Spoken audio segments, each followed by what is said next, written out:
Congreso Nacional, para que el ciudadano tenga el control. Eduardo Pablo Amadeo, 64 años, casado, Buenos Aires, 5 hijos, economista de la Universidad Católica Argentina, diputado nacional por la provincia de Buenos Aires del Peronismo Federal. Trabaja en la Fundación Observatorio Social en apoyo a las instituciones públicas. Fue embajador argentino en los Estados Unidos hasta el año 2003. Fue vocero presidencial y vicejefe del Gabinete de Ministros de la Nación durante la presidencia de Eduardo Duhalde en el año 2002.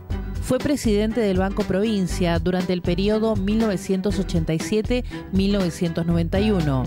Sus proyectos: régimen de financiamiento educativo, modificación de la ley de adopción, modificación de la ley de educación nacional para implementar mecanismos de recolección de datos en procesos de enseñanza, regulación de la educación superior, creación de la Comisión Nacional de Desarrollo de los Intereses Argentinos en las Malvinas y Atlántico Sur, con Diamás.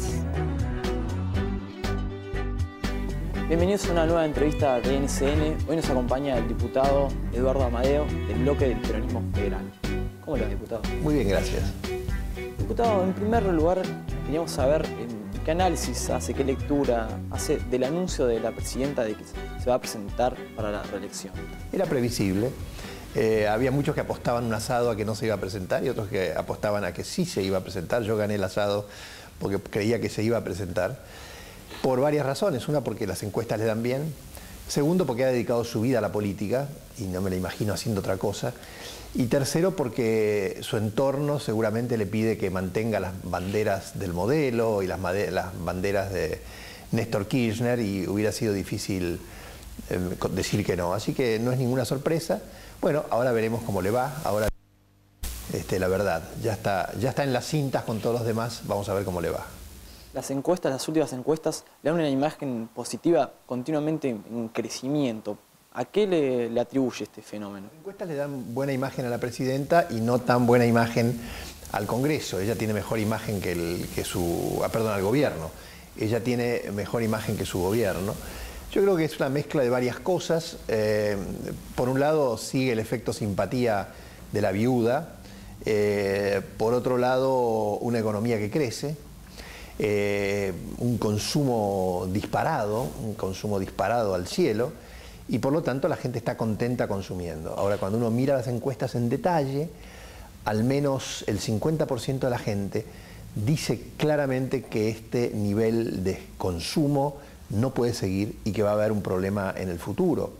Otro 50% de la gente dice que no es bueno que haya tanto tiempo del mismo presidente o de la misma familia. Y tercero, hay una cantidad de temas dando vuelta, como es el tema de los Schokländer con las madres de Plaza de Mayo y muchos otros que van a aparecer, que van a minar, me parece a mí, la intención de voto a la presidenta. Usted está apoyando la candidatura de Eduardo Duhalde, ¿verdad? Es considerado desde varios sectores que no comulgan con el peronismo como lo viejo, como lo anticuado de la política. ¿Cómo hacer para rebatir esa idea que hay alrededor de... A veces ese planteo de lo viejo y lo nuevo es absolutamente frívolo. Digo, Adenauer fue presidente en Alemania hasta los 90 años. Está lleno de presidentes de muchos años de política. Digo, Clinton fue presidente durante 2 periodos después de haber sido gobernador durante 3. Esta historia de que los dirigentes políticos tienen que cambiar cada 4 años no tiene ningún sentido. Para gobernar un país tan complejo como la Argentina se necesita experiencia.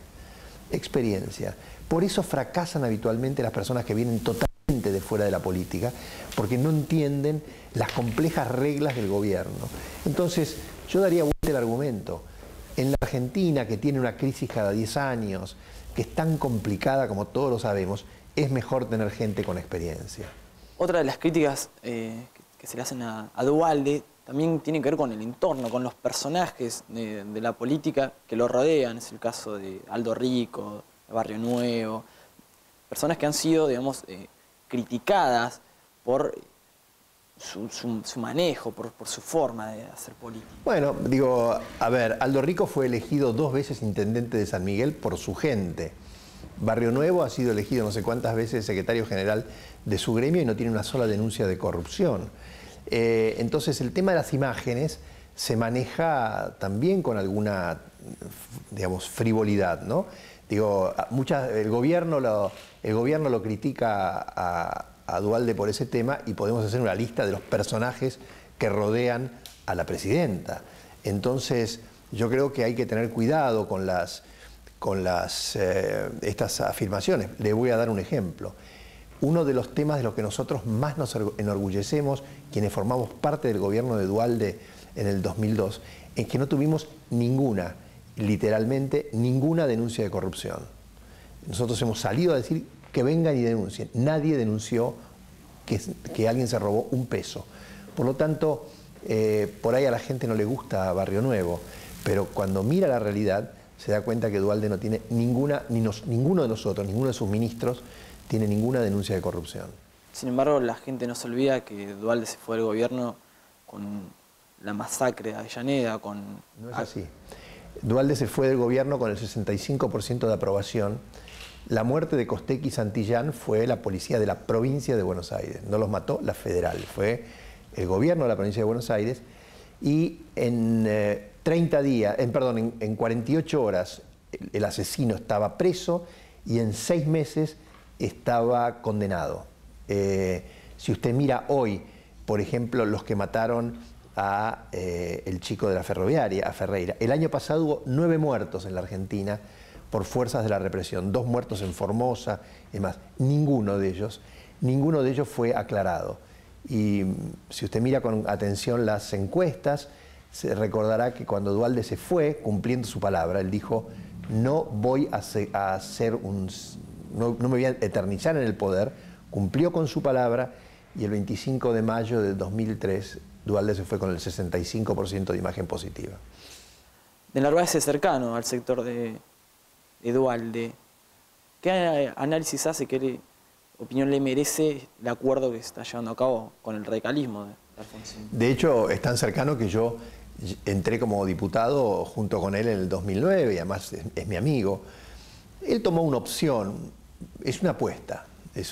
A mí hay una cosa que sí me gusta de lo de Narváez, que es el acuerdo entre los partidos políticos. Una de las grandes diferencias que nosotros tenemos con el kirchnerismo es que nosotros creemos en los acuerdos, creemos en el valor del diálogo, creemos en el valor de los encuentros, mientras que el kirchnerismo ve en toda persona un enemigo, todo el que no está con ellos es un enemigo. Entonces a mí me parece bueno que haya hecho Narváez este acuerdo con Alfonsín. Vamos a ver cómo le sale. Hay algunas personas que dicen nunca un radical votará a un peronista y al revés. Hay otros que dicen vamos a votar que estén juntos. Veremos después de las elecciones del 24 de agosto y del 10 de octubre qué es lo que pasa. Pero a mí no me parece mal, a mí me parece bueno que la gente se junte y dialogue, porque la Argentina es un país con tantos enfrentamientos en el pasado que es bueno que haya diálogo. Incluso viniendo, digamos, de posturas ideológicas opuestas, porque Alfonsín más de una vez criticó la postura de Narváez. ¿Usted está de acuerdo, digamos, que se dejen de lado esas diferencias ideológicas con tal de una búsqueda de poder? Bueno, yo se lo diría de otra manera. ¿Cree usted que está bien que se dejen las diferencias ideológicas en la búsqueda de acuerdos? Yo creo que sí, que es muy bueno. Mire, la historia argentina y la no muy lejana está llena de ejemplos del peronismo que no dejaba gobernar al radicalismo. Recuerde usted lo que pasó después del 83 en el Congreso, ¿no? La manera como el peronismo hostigó al radicalismo. Y yéndonos más atrás, el peronismo de Perón contra los radicales, conservadores contra radicales. La historia de la Argentina es una historia de enfrentamientos. Entonces, a mí no me preocupa. La búsqueda del poder es absolutamente normal. Cualquier cardenal quiere ser papa y cualquier obispo quiere ser cardenal. Así que no está mal. Lo que está bien es que los argentinos dialoguen para encontrar soluciones. Usted fue funcionario de la Secretaría de Desarrollo Social durante el menemismo. Hoy en día, ¿qué balance hace de esos años en los cuales gobernó Menem? En general, de todos los años, mire, hay de todo un poco. La pregunta que uno podría hacerse es ¿por qué a Menem lo votaron masivamente a principios de los 90 y a mediados de los 90, ¿no? O sea, hoy día es como el fantasma, es el mal bicho. Sin embargo, en aquel momento la gente lo votó masivamente. Probablemente porque a principios de los 90 la gente estaba desesperada por estabilidad. Usted es mucho más joven que yo, pero yo viví lo que era una inflación del 20% por día. O sea, usted salía a la esquina y tenía que comprar rápido porque los precios aumentaban 20% por día. Entonces la gente estaba desesperada por la inflación y lo votó a Menem. Y después se produjeron algunos cambios muy importantes. Todos los que hoy recuerdan con nostalgia las empresas del Estado, en la Argentina no existía el teléfono, por ejemplo. Entonces Menem hizo algunos cambios muy importantes. Con el tiempo se fue equivocando, fue perdiendo el rumbo, fue privilegiando demasiado el poder y la reelección y terminó mal con la gente. Y además se cometió otro error muy fuerte, que fue que la permanencia de la convertibilidad, más allá de 1995-96, produjo un enorme aumento de la pobreza, que es un error grave que Cavallo no tomó en cuenta. Usted, de su cartera, ¿qué balance hace? El secretario de Desarrollo Social no es el que genera pobreza, ni siquiera el que la cambia. La pobreza la generan los ministros de Economía, y son las que lo generan. Los ministros de Desarrollo Social, en general, lo que hacen es, tratan de paliar los efectos de las políticas económicas o de las situaciones históricas, digamos, ¿no? Porque no toda la pobreza de la Argentina empezó en el 90. La pobreza de la Argentina empieza con Martínez de Oz en los 70. Entonces había una cantidad de pobreza acumulada. A mí no me gusta juzgarme a mí mismo, solamente le digo dos cosas. Lo primero es que es un tema no menor en la Argentina, no tengo absolutamente ninguna acusación ni de corrupción ni de mal manejo. Y por otro lado, muchos de los programas que yo implementé en los 90 siguen vigentes. Pasó la Alianza, pasó el kirchnerismo y todavía muchas de las políticas que yo, con los mismos nombres con que yo los inventé, un programa muy importante que se llama Fondo de Capital Social, que le da créditos a microempresas, sigue y hoy día está dirigido por un chico de la Cámpora. El programa para mejoramiento de barrios, que es un programa de cientos de millones de dólares que hace casas, no como los Choclender, sino en los barrios, está funcionando. Los programas de apoyo a niños con problemas de nutrición siguen funcionando con el mismo esquema con el que yo los hice. O sea que estaban bien diseñados. Recién mencionaba el caso Choclender. ¿Qué opinión le merece? ¿Cuál es su postura referente al tema? Mire, esto muestra varias cosas. Lo primero que muestra es qué es lo que pasa cuando uno tiene demasiado poder. El gobierno cree que todo lo puede, que puede hacer lo que se le da la gana, total, el poder le sobra y no necesita control.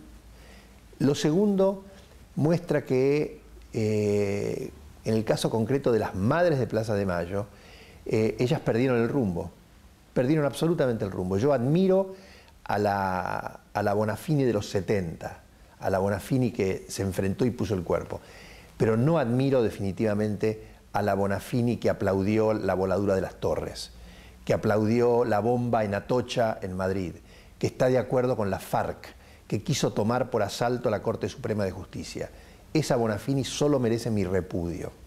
Y también merece mi repudio el hecho de que por falta de control absoluto del gobierno, un sinvergüenza como Choclender haya manejado sin control 1.300 millones de pesos. La pregunta que tenemos que hacer ahora es si el gobierno va a aprender de esto, si la justicia va a aprender de esto, si se van a dar cuenta que tienen que funcionar mejor, que tienen que controlar, que tienen que no ejercer el poder de la manera que lo hacen, sino sujeto a la ley.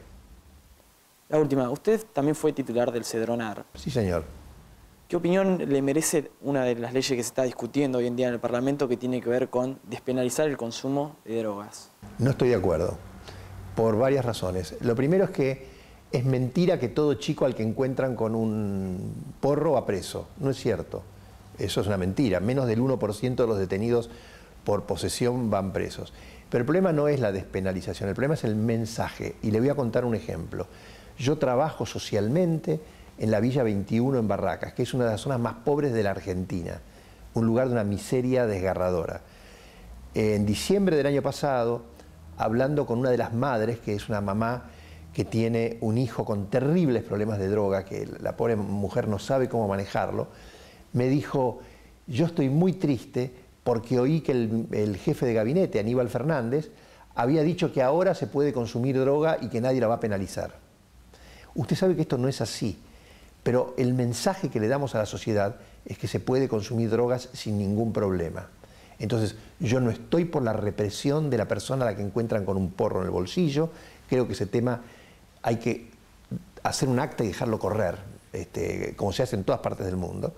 Pero no estoy de acuerdo con que le demos el mensaje a los chicos de que consumir drogas no hace mal. Consumir drogas hace mal, aunque sea divertido. Se lo plantea como una forma de combatir el narcotráfico. ¿Cómo hacemos? No es cierto. Aquellos que dicen de combatir el narcotráfico liberando las drogas, le pregunto si están de acuerdo con que en la farmacia o en el kiosco del enfrente de la casa de la escuela de sus hijos vendan cocaína. Eso es una frivolidad. Decir que se va a combatir el narcotráfico liberando la droga es una frivolidad. Porque la pregunta, usted como periodista se lo puede hacer, aquel que proponga la liberalización de las drogas, que le diga si está de acuerdo con que en el kiosco de la esquina del colegio de sus hijos se venda libremente marihuana y cocaína. Y todos le van a decir que no, porque nadie quiere. Es muy lindo decírselo a la televisión para quedar bien, pero cuando su hijo o su nieto puede caer en el consumo de drogas, la gente cambia de opinión. Antes de empezar la entrevista hablábamos del panorama electoral para octubre y usted decía que Duhalde efectivamente le va a ganar a Cristina. ¿Por qué? ¿Por qué? Porque van a pasar varias cosas. Primero, Cristina va a tener muchos problemas de ahora en adelante. La economía y la situación penal se le está complicando. Segundo, porque Cristina va a perder en la capital, porque va a perder en Santa Fe y va a perder en Córdoba. Por lo tanto, esta imagen de que es invencible se va a dar vuelta.